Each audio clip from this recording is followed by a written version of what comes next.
So last week we talked about the 85mm IS 1.4L, and we talked about it mostly for photography and street photography, but this lens is actually really good for video too. And today I'm going to talk about using the 85mm focal length for video and hopefully let you know whether you would want to use that kind of lens and whether you want to buy one in the future or whether you want to even use one.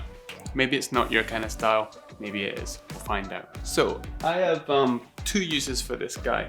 I use it for B-roll, for tight shots with a great roll-off, and I also use it for interviews, but let's talk about the B-roll first. So because it has a nice wide aperture and it's stabilized, it's really good for picking up really sharp B-roll, but obviously the wide aperture gives you this beautiful drop-off. So what I would normally use this for is like detail shots. I might get a wide angle view of something with like a 15 or 24mm focal length, but then I might punch in with this guy and get some nice tight detail shots of what's going on in the scene, just to give people the context of what's happening with the wide shot and then really let them feel like they're in the moment with this tight portrait kind of view on things. So here's an example of that with a recent studio shoot.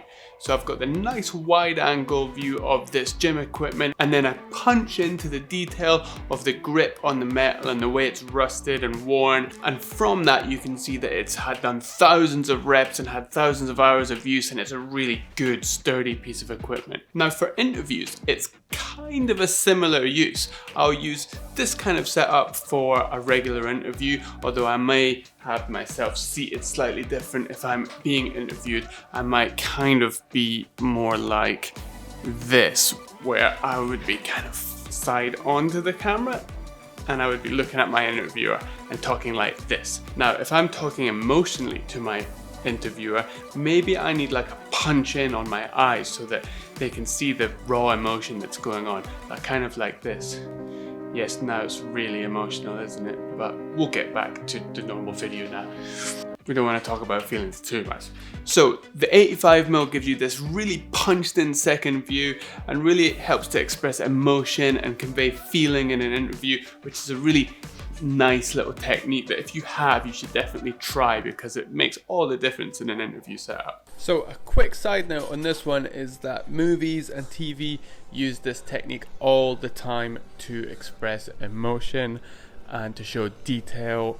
It's a really good little tool. You should definitely give it a go, even if you don't have an 85. If you've got any lens that can punch in tight, it'll work.